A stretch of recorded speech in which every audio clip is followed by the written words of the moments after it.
अस्सलामुअलैकुम। I hope आप सब खैरियत से होंगे। जैसे कि आप जानते हैं कि हमने सेकेंड ईयर की कंप्यूटर की बुक जो है वो स्टार्ट की है। चैप्टर नंबर जो है हम 9 पर आ गए हैं। आज का जो चैप्टर नंबर 9 में क्वेश्चन है, आज हम देखेंगे यूनरी ऑपरेटर और बाइनरी ऑपरेटर, इन दोनों में डिफरेंस क्या है, यूनरी ऑपरेटर होता क्या है, बाइनरी ऑपरेटर क्या होता है। आज के लेक्चर में हम ये देखेंगे और साथ में इस लेक्चर में हम देखने वाले हैं इंक्रीमेंट ऑपरेटर क्या होता है और डिक्रीमेंट ऑपरेटर क्या होता है। चलें जी, क्वेश्चन स्टार्ट करने से पहले छोटी सी एक रिक्वेस्ट है आपसे कि अगर आपने मेरे चैनल को सब्सक्राइब नहीं किया तो मेरे चैनल को सब्सक्राइब कर दें और साथ में लगे बेल आइकॉन को भी प्रेस कर दें ताकि आने वाली नई वीडियो का नोटिफिकेशन आपको मिल सके। चलें जी, स्टार्ट करते हैं। क्वेश्चन क्या है हमारे पास, differentiate between unary and binary operators. ठीक है, हमने यूनरी और बाइनरी ऑपरेटर में डिफरेंस देखना है कि यूनरी ऑपरेटर क्या होता है और बाइनरी ऑपरेटर क्या होता है। The difference between unary and binary operator is as follows. जी, यूनरी ऑपरेटर क्या है जी, हमारे पास अ टाइप ऑफ ऑपरेटर, ठीक है, that works with one operand. हमें पता है ऑपरेटर कौन से होते हैं हमारे पास। हमने जो है लास्ट लेक्चर में ऑपरेटर्स पढ़े थे। अरिथमेटिक ऑपरेटर है, लॉजिकल ऑपरेटर है, असाइनमेंट ऑपरेटर है। ठीक है, इस तरह के हमारे पास ऑपरेटर्स हैं। That works with one operand is called unary operator. अब यूनरी ऑपरेटर क्या कह रहे हैं, हमने ये भी देखा था कि ऑपरेटर क्या होता है, ऑपरेंड क्या होता है। For example A plus B, ये है हमारे पास एक स्टेटमेंट। इसमें जो है ए और जो बी है ये हमारे पास क्या है, ऑपरेंड है।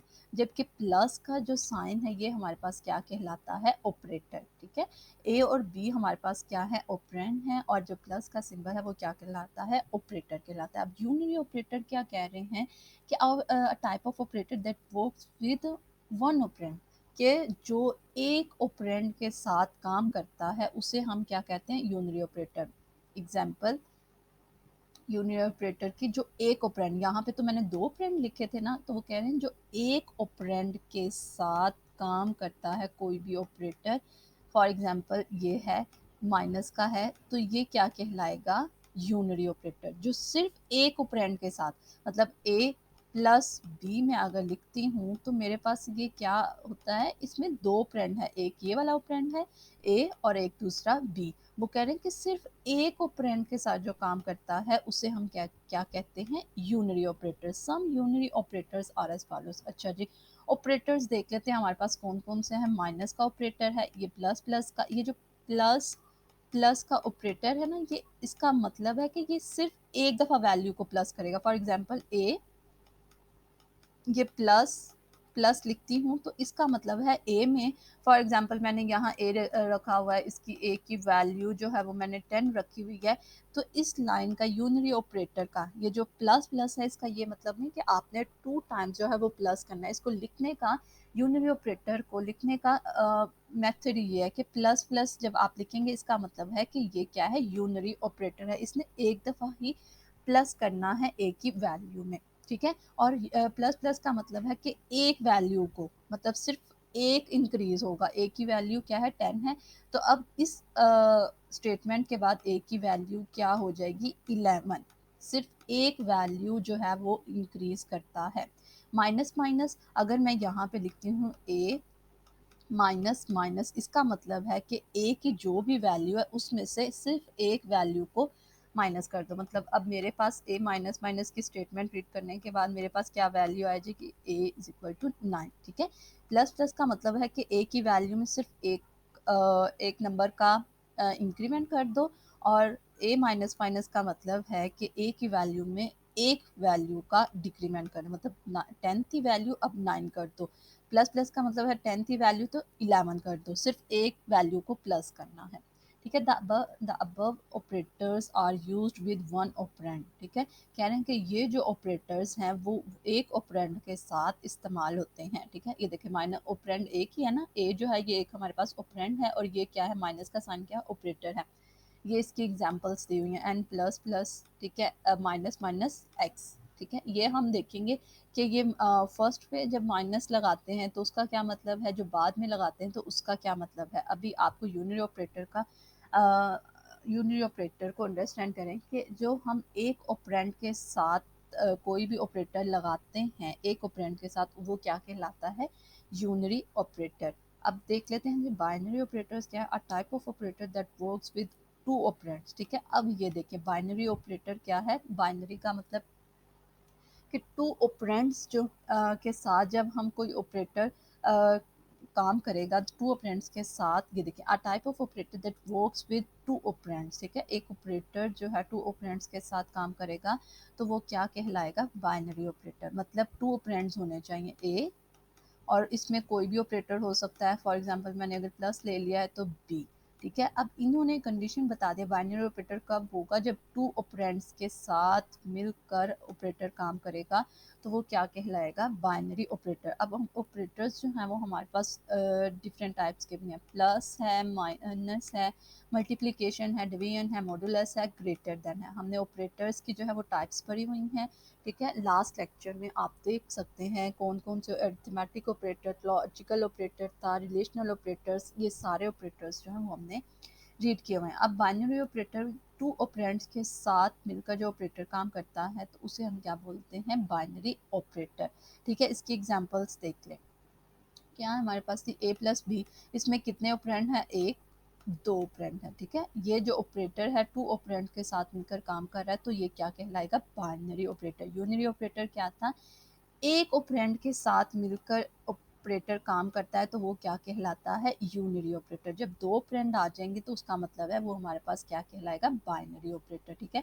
ये एक्स जो है डिवीजन बाय वाई, ये क्या है हमारे पास बाइनरी ऑपरेटर की एग्जांपल है। इसके बाद हम देखेंगे इंक्रीमेंट ऑपरेटर और डिक्रीमेंट ऑपरेटर। ये सब कुछ जो है वो लास्ट लेक्चर में मैंने जो है वो करवा दिया हुआ है, आप लास्ट लेक्चर्स देख सकते हैं। इसके बाद देख लेते हैं जी इंक्रीमेंट ऑपरेटर क्या है और डिक्रीमेंट ऑपरेटर क्या है। Increment operator, the increment operator is use to increase the value of a variable by one, ठीक है।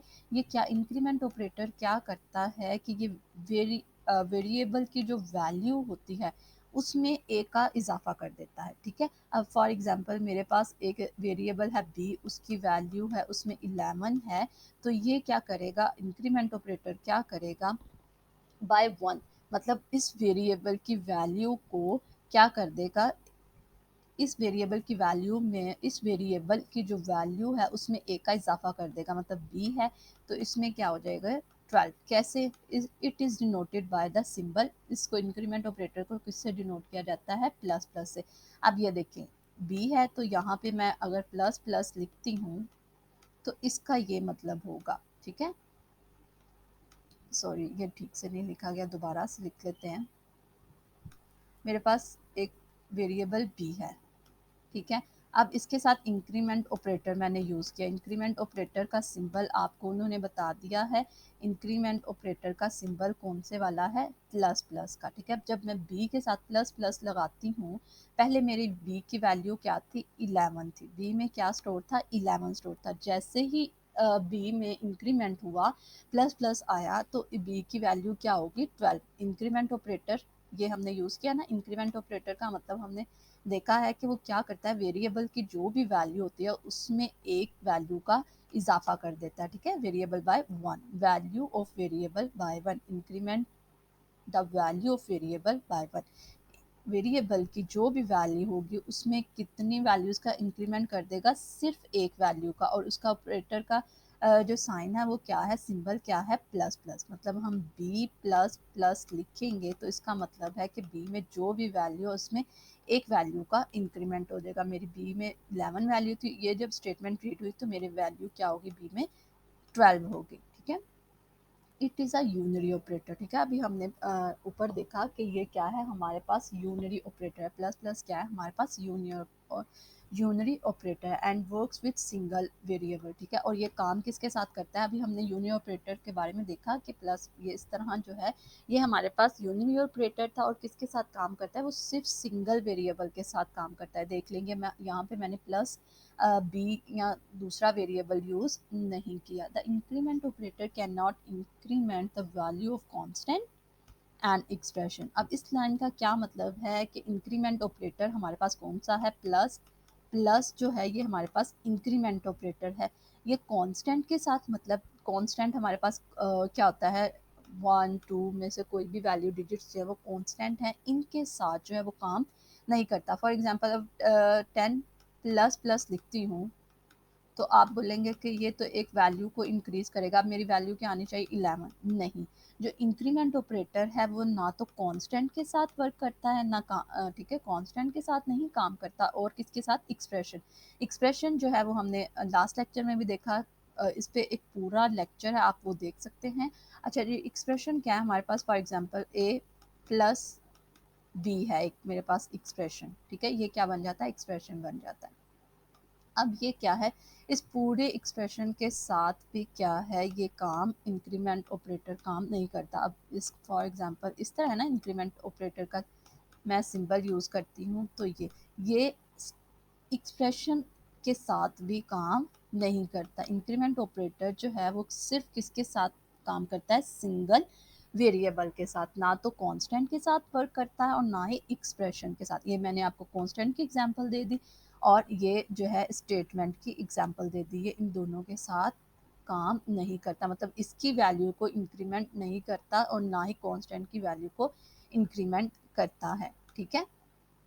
उसके बाद क्या है जी, for example example A plus plus and X plus plus are valid statement, ठीक है। वो कह रहे हैं कि ये जो है ये हमारे पास क्या है, वैलिड स्टेटमेंट है, ठीक है। मैंने बोला ना आपको ये क्या किसके साथ, यूनियन ऑपरेटर के साथ काम करता है और सिंगल वेरिएबल के साथ। ये क्या है हमारे पास, ठीक स्टेटमेंट्स हैं, ठीक है, करेक्ट स्टेटमेंट है। But 10 plus plus is an invalid statement, ठीक है। ये जो है हमारे पास ये कांस्टेंट है, तो ये क्या है हमारे पास गलत स्टेटमेंट है। अभी मैंने बताया ना कि इंक्रीमेंट ऑपरेटर जो है वो कांस्टेंट और एक्सप्रेशन के साथ काम नहीं करता। सिमिलरली ए प्लस बी और plus plus A plus B are also invalid, ये भी क्या है हमारे पास रॉन्ग स्टेटमेंट है, ठीक है। Increment operator can be use in two forms. अब क्या है जी, हमारे पास इंक्रीमेंट ऑपरेटर को यूज करने की टू फॉर्म्स हैं। पहली क्या है हमारे पास, प्री फिक्स फॉर्म, और दूसरी क्या है, postfix form. Prefix देख लेते हैं जी क्या है। In prefix form the increment operator is written before the variable, ठीक है। प्री का मतलब क्या है, पहले, ठीक है, पहले वेरिएबल से पहले हमने ये जो है इंक्रीमेंट ऑपरेटर का सिंबल लगाना है। वेरिएबल से पहले जब हम वेरिएबल से पहले इंक्रीमेंट का ऑपरेटर लगाएंगे तो वो क्या फॉर्म कहलाएगी, प्रीफिक्स फॉर्म, ठीक है।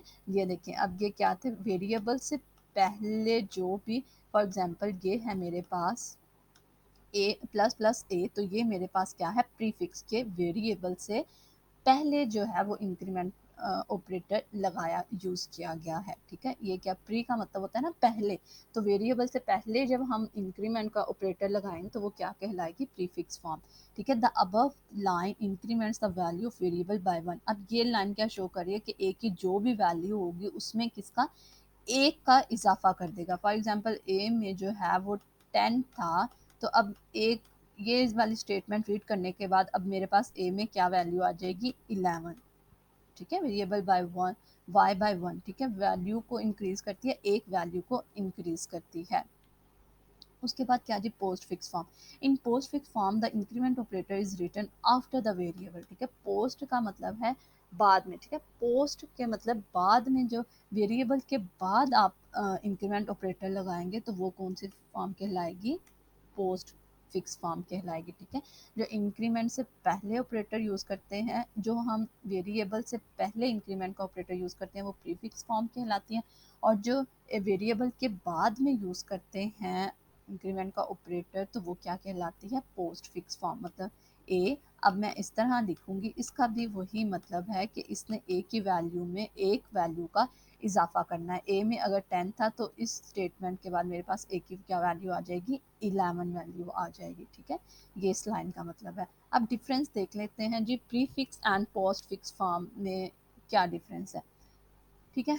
अब क्या है जी, when increment operator is used independently prefix and postfix from work similarly. For example the result of A plus plus and plus plus A is same. अब क्या कह रहे हैं कि जब वो इंडिपेंडेंटली, जब इंक्रीमेंट ऑपरेटर जो है वो इंडिपेंडेंटली काम करता है, मतलब अब देखें ए के साथ ए प्लस प्लस लिखा तो इसका मतलब है ये हमारे पास ऑपरेटर जो है वो इंडिपेंडेंटली काम कर रहा है, हमने इसकी वैल्यू किसी और वेरिएबल को असाइन नहीं की, ये इंडिपेंडेंटली काम कर रहा है, अकेला जो है वो काम कर रहा है। ठीक है, अब इसकी क्या वैल्यू होगी, ए फॉर एग्जांपल मेरे पास ए की वैल्यू थी 10। ठीक है, अब इस स्टेटमेंट के बाद मेरे पास ए की वैल्यू क्या आ जाएगी, एक वैल्यू का इजाफा होगा, एक नंबर का इजाफा होगा, क्या आ जाएगी 11। अब जो है अब जो है हमारे पास ये ए प्लस प्लस था, मतलब ये हमारे पास क्या था, पोस्ट फिक्स, जो वेरिएबल से के बाद में आती है वो इंक्रीमेंट ऑपरेटर यूज़ किया जाता है, वो क्या कहलाता है, पोस्ट फिक्स। जो वेरिएबल से पहले इंक्रीमेंट का ऑपरेटर यूज़ किया जाता है वो क्या कहलाता है, प्रीफिक्स फॉर्म। ठीक है, अब ये वाला क्या करेगा, ये भी क्या करेगा, 10 की वैल्यू में ए की वैल्यू में 10 था और ये इंक्रीमेंट करके ए की वैल्यू को 11 कर देगी। ठीक है, अब यह क्या कह रहा है कि इंक्रीमेंट ऑपरेटर जो है जब वो इंडिपेंडेंटली, मतलब हमने किसी और वेरिएबल में उसकी वैल्यू नहीं रखवानी होती या किसी और वेरिएबल के साथ वो यूज़ नहीं हो रहा था, तो इन दोनों की प्रीफिक्स एंड पोस्ट फिक्स के जो रिजल्ट आता है वो क्या आता है, सेम आता है। ठीक है, जब ये इंडिपेंडेंटली अकेले काम कर रहे होते हैं तब इनका रिजल्ट सेम आता है, प्रीफिक्स का और पोस्ट फिक्स का। But when increment operator is used in a large expression with other operators, prefix and postfix form with work differently. अब देखिए for example the result of two statements A is equal to plus plus B and A is equal to B plus plus are different. अब ये क्या, ये line क्या बोल रही है कि जब भी इंक्रीमेंट ऑपरेटर किसी बड़ी एक्सप्रेशन के साथ या किसी और ऑपरेटर के साथ यूज़ होता है, प्रीफिक्स, ठीक है, यूज़ होता है, तो हमारे पास क्या उसका रिजल्ट प्रीफिक्स और पोस्ट फिक्स का जो रिजल्ट है वो डिफरेंटली आता है। ये देख लेते हैं एग्जांपल के साथ। ये हमारे पास क्या है, एक एक्सप्रेशन है। ठीक है, ये क्या है, हमारे पास एक एक्सप्रेशन है, स्टेटमेंट है। ठीक है, जिसमें इक्वल का साइन यूज़ हो रहा है, ये भी हमारे पास क्या है, एक एक्सप्रेशन है। ठीक है, ये क्या था हमारे पास, इंडिपेंडेंटली था। ठीक है, देखिए इसमें कोई भी हमने वैल्यू किसी ए की वैल्यू किसी और दूसरे वेरिएबल को असाइन नहीं की, लेकिन इस स्टेटमेंट में ये एक एक्सप्रेशन बन जाता है कि हमने एक वेरिएबल की वैल्यू जो है वो किसी दूसरे वेरिएबल को असाइन कर रहे हैं। अब ये क्या है, इसमें क्या होगा कि प्रीफिक्स और पोस्ट फिक्स जो है इन दोनों का रिजल्ट डिफरेंट आएगा। ठीक है, इंडिपेंडेंटली में देखा कि इनका रिजल्ट तो सेम आ रहा है। ठीक है, लेकिन जब हम इनको प्रीफिक्स और पोस्ट फिक्स को किसी एक्सप्रेशन, लार्ज एक्सप्रेशन के साथ यूज़ करते हैं तो उनका रिजल्ट डिफरेंट आता है। कैसे डिफरेंट आएगा जी, देख लेते हैं। The statement A plus plus B, पहले हम प्रीफिक्स को देख लेते हैं, हैज़ टू ऑपरेटर्स देख लें। अब इसमें क्या है, टू ऑपरेटर्स हैं, एक तो प्लस प्लस का है और दूसरा कौन सा है, इक्वल साइन का। यहाँ पे क्या था, सिर्फ एक ऑपरेटर से काम कर रहा था, इसलिए से ये क्या था, इंडिपेंडेंटली काम कर रहा है। लेकिन यहाँ पे कितने, टू ऑपरेटर्स के साथ मिलकर काम कर रहा है। It works in the following order. अब क्या क्या होगा कि it increments the value of B by 1। अब क्या है, प्रीफिक्स, प्रीफिक्स है ना, यानी पहले। अब ये क्या करेगा, ये वाली पहले क्या करेगा, फॉर एग्जांपल मेरे पास बी में जो है वो पड़ा हुआ है, बी में जो है 9 पड़ा हुआ है। ठीक है, अब मेरे पास बी में जो वैल्यू है वो 9 है। इस स्टेटमेंट के बाद प्रीफिक्स का मतलब है पहले, बी की वैल्यू में पहले एक ऐड करो। ठीक है, बी की वैल्यू में क्या हो गया, पहले एक ऐड किया तो बी की वैल्यू क्या हो गई, 10 हो गई। ठीक है, इसके बाद वैल्यू ऐड करने के बाद आपने जो बी की वैल्यू आएगी वो ए को असाइन करनी है। अब ए की वैल्यू में क्या आ गया मेरे पास, 10 आ गया। ठीक है, अब ए की वैल्यू में क्या आ गया, 10 आ गया। ये आपने जो है एग्जाम्पल जो है वो अच्छे से समझनी है, प्रीफिक्स और पोस्ट फिक्स आपको यहीं पे क्लियर हो जाएगा। अब ए में क्या आ गया, मेरे पास 10 आ गया। ठीक है, प्रीफिक्स का क्या मतलब था, ये जब हम वेरिएबल से पहले लिखते हैं तो ये कौन सी फॉर्म कहलाती है, प्रीफिक्स फॉर्म कहलाती है। अब प्रीफिक्स का मतलब है कि बी की जो भी वैल्यू है उसमें पहले तुम एक ऐड करो। मैंने क्या किया, बी की वैल्यू में 9 पड़ा हुआ था, एक ऐड किया तो वो क्या हो गया, 10 हो गया। उसके बाद अब ये जो बी में जो भी वैल्यू अब आई है, अब तुम उसको ए को असाइन कर दो। ठीक है, it assign the value of B to A. अब क्या है कि जो भी वैल्यू बी में आई है अब वो वैल्यू जो है वो ए को दे दो। ठीक है, अब ये मैंने क्या कर दी, ए को वैल्यू जो बी में आई थी अब मैंने इसको दे दी। समझ आ गई इस बात की, प्रीफिक्स में क्या है, पहले ऐड करना होता है, बाद में उस वैल्यू को दूसरे वेरिएबल को असाइन करना होता है। ठीक है, पहले हम क्या करते हैं, उस वेरिएबल में ऐड करेंगे प्रीफिक्स में, और उसके बाद अगर वो किसी वेरिएबल को असाइन करना है तो उसके बाद उस वेरिएबल को वो वैल्यू असाइन करेंगे। उसके बाद क्या जी, the above statement is equivalent to the following two statements. ठीक है, अब क्या है जी, प्लस प्लस बी कह रहे हैं कि ये इक्वल है, A is equal to plus plus B कर लो और A is equal to one, ये क्या है, इक्विवेलेंट मतलब एक जैसी हैं, बराबर हैं दोनों स्टेटमेंट्स। अब क्या है जी, उसके बाद क्या है, अब पोस्ट फिक्स की देख लेते हैं एग्जाम्पल। पोस्ट फिक्स में क्या है, in postfix form the statement A is equal to B plus plus. अब पोस्ट फिक्स में क्या था कि हम वेरिएबल के बाद जो है वो हम इंक्रीमेंट ऑपरेटर यूज करते हैं, तो ये कौन सी फॉर्म कहलाती है, पोस्ट फिक्स फॉर्म कहलाती है, इन द फॉलोइंग ऑर्डर।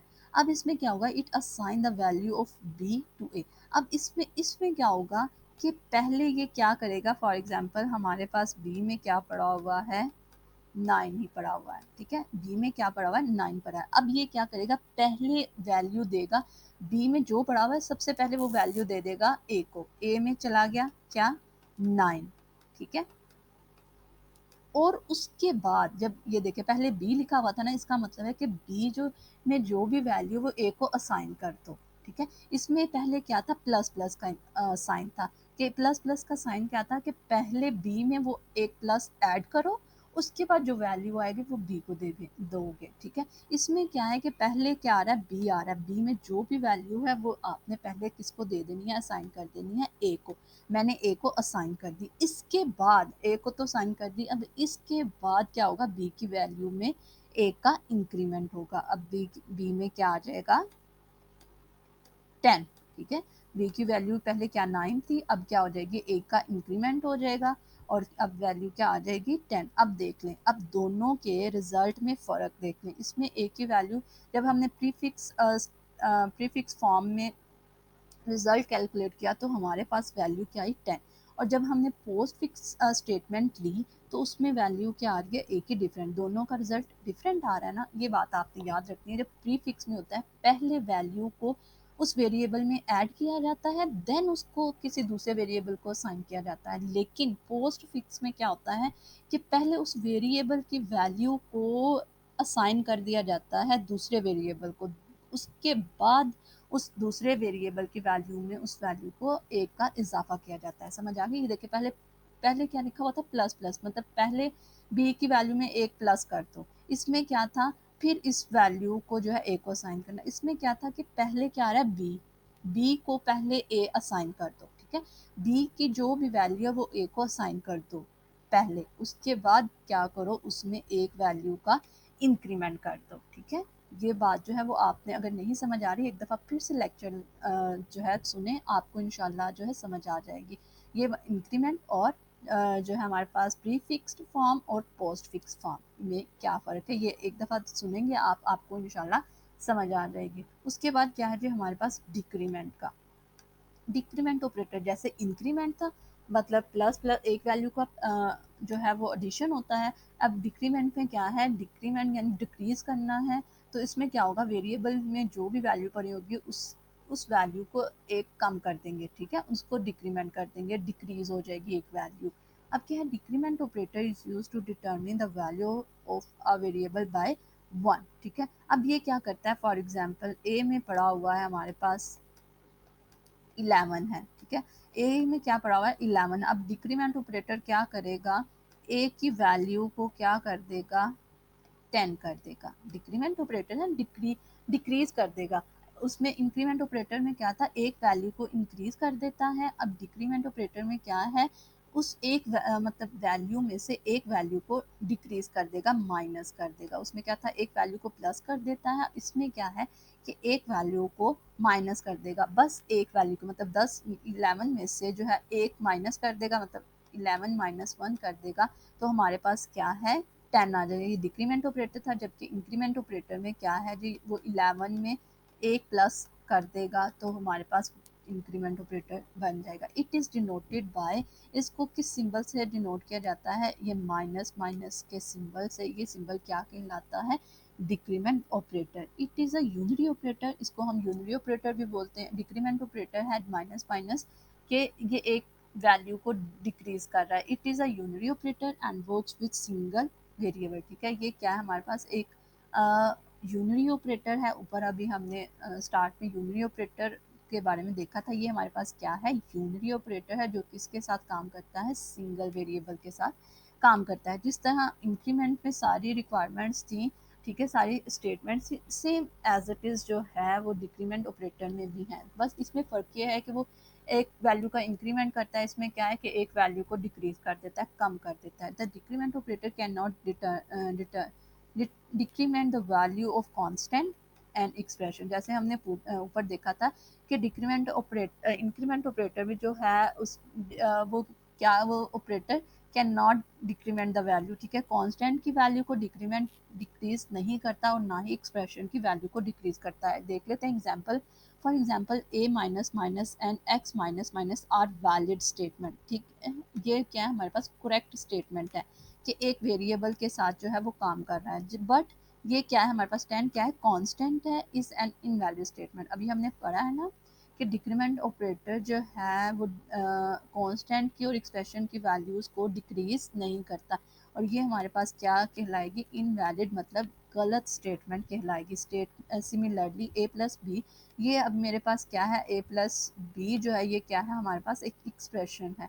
इसके साथ अगर हम डिक्रीमेंट ऑपरेटर यूज़ करते हैं तो ये भी हमारे पास स्टेटमेंट क्या कहलाएगी, इनवैलिड कहलाएगी। ये जो इंक्रीमेंट और डिक्रीमेंट ऑपरेटर हैं ये हमारे यूनरी ऑपरेटर मतलब सिंगल वेरिएबल के साथ इस्तेमाल किए जाते हैं, कांस्टेंट या एक्सप्रेशन वेरिएबल के साथ, कांस्टेंट और एक्सप्रेशंस के साथ यूज़ नहीं किए जाते। उसके बाद क्या जी, जैसे ऊपर हमने देखा प्री फिक्स फॉर्म और पोस्ट फिक्स फॉर्म, इसी तरह यहाँ पे भी इंक्रीमेंट डिक्रीमेंट ऑपरेटर पर है ना, डिक्रीमेंट ऑपरेटर में भी क्या जी, प्री फिक्स फॉर्म है और पोस्ट फिक्स फॉर्म है। जो वेरिएबल से पहले लिखेंगे डिक्रीमेंट ऑपरेटर को तो ये क्या कहलाएगी, प्री फिक्स, मतलब पहले वेरिएबल से पहले लिखेंगे, ठीक है। The decrement operator is written before the variable, ठीक है, वेरिएबल से पहले जब लिखेंगे तो वो क्या कहलाएगी, प्री फिक्स फॉर्म। और जो वेरिएबल के बाद हम डिक्रीमेंट ऑपरेटर लिखेंगे तो वो ये क्या कहलाएगी, पोस्ट फिक्स फॉर्म ऑपरेटर। इसी तरह इसके अब डिफरेंस देख लेते हैं। जैसे इंक्रीमेंट ऑपरेटर का सारा डिफरेंस था, सेम इसी तरह जो है वो डिक्रीमेंट ऑपरेटर का भी में डिफरेंस है। When decrement operator is used independently, prefix and postfix form work similarly, ठीक है। जब ये इंडिपेंडेंटली काम करते हैं, ये देखें, ये a माइनस माइनस और माइनस माइनस a, जब ये इंडिपेंडेंट, ये किसी और वेरिएबल को इसकी वैल्यू साइन नहीं करे, मतलब इक्वल का साइन इसके साथ नहीं यूज हो रहा है, ये इंडिपेंडेंटली काम कर रहे हैं, तो इनका रिजल्ट क्या आएगा, सेम आएगा, ठीक है, इनका रिजल्ट क्या आता है, सेम आता है। But when increment operator is use in a large expression, लेकिन जब इंक्रीमेंट ऑपरेटर किसी लार्ज एक्सप्रेशन के साथ काम करते हैं तो उनका रिजल्ट जो है प्रीफिक्स और पोस्ट फिक्स फॉर्म का रिजल्ट जो है वो क्या आता है, डिफरेंटली आता है, ठीक है, डिफरेंट रिजल्ट आएगा। हमने देखा कि जब वो इंडिपेंडेंटली काम कर रहे होते हैं decrement operator without any variable को असाइन किए कोई भी वैल्यू, ठीक है, तो हमारे पास रिजल्ट सेम आता है। लेकिन अगर हमने इसी की वैल्यू को स्टेटमेंट बना लेते हैं, मतलब ए की वैल्यू जो है वो किसी और वेरिएबल को असाइन करनी है, तो हमारे पास उसका रिजल्ट क्या आएगा, डिफरेंट आ जाएगा। जब हम एक एक्सप्रेशन यूज़ करते हैं तो उसमें प्रीफिक्स और पोस्टफिक्स का जो भी रिजल्ट आता है वो क्या होता है, डिफरेंट आता है। जैसे हमने अभी ऊपर इंक्रीमेंट में देखा था। For example the result of two statements A minus minus B and A is equal to B minus minus, ये क्या है, हमारे पास प्री फिक्स फॉर्म है। और ये कौन सी है, हमारे पास पोस्ट फिक्स फॉर्म है। प्री फिक्स क्यों, क्योंकि ये वेरिएबल से पहले इंक्रीमेंट ऑपरेटर लगाया गया है। ये पोस्ट फिक्स क्यों, क्योंकि वेरिएबल के बाद जो है वो डिक्रीमेंट ऑपरेटर लगाया गया है। Are different the statement A minus minus B contains two operators, ठीक है। अब देख लें, ये जो हमारे पास स्टेटमेंट है इसमें कितने ऑपरेटर्स यूज हो रहे हैं, टू। एक इक्वल का है और एक क्या है, कौन सा ऑपरेटर है, decrement operator. It work as follow, it decrements the value of B by one. अब ये क्या है, हमारे पास वैल्यू ये है ना, स्टेटमेंट जो है, एक्सप्रेशन जो है वो ये है A minus minus B. For example B में जो है वो हमारे पास पड़ा हुआ है 5, ठीक है, बी में क्या पड़ा हुआ है, 5 पड़ा हुआ है। अब इसकी क्या है, सबसे पहले देखिए हमारे पास क्या आ रहा है, डिक्रीमेंट ऑपरेटर आ रहा है। इसका मतलब जो सबसे पहले चीज़ आएगी ना वो काम हमने करना होता है। सबसे पहले क्या डिक्रीमेंट ऑपरेटर आया, मतलब बी की वैल्यू को एक डिक्रीज कर देंगे। अब बी की वैल्यू में क्या आ जाएगा 4। देन हमने अब इसमें क्या आ गया, बी में क्या पड़ा हुआ है 4। अब क्या करेंगे, ए को बी असाइन कर देंगे, मतलब ए में अब क्या आ जाएगा 4। ठीक है, जो चीज़ पहले पड़ी है ना, सबसे पहले वो हमने काम करना होता है। बी डिक्रीमेंट ऑपरेटर था, सबसे पहले हमने क्या किया, बी की वैल्यू को एक डिक्रीमेंट कर दिया, तो बी की वैल्यू में क्या आ गया 4। अब ये मैंने क्या किया, ये 4 जो है अब मैंने ए को असाइन कर दिया। ठीक है, अब ये मैंने क्या किया, ए को असाइन कर दिया। It assign the value of B to A. इसके बाद डिक्रीमेंट करने के बाद आप बी की वैल्यू जो है वो ए को असाइन कर सकते हैं। उसके बाद दूसरी स्टेटमेंट क्या है, the above statement is equivalent.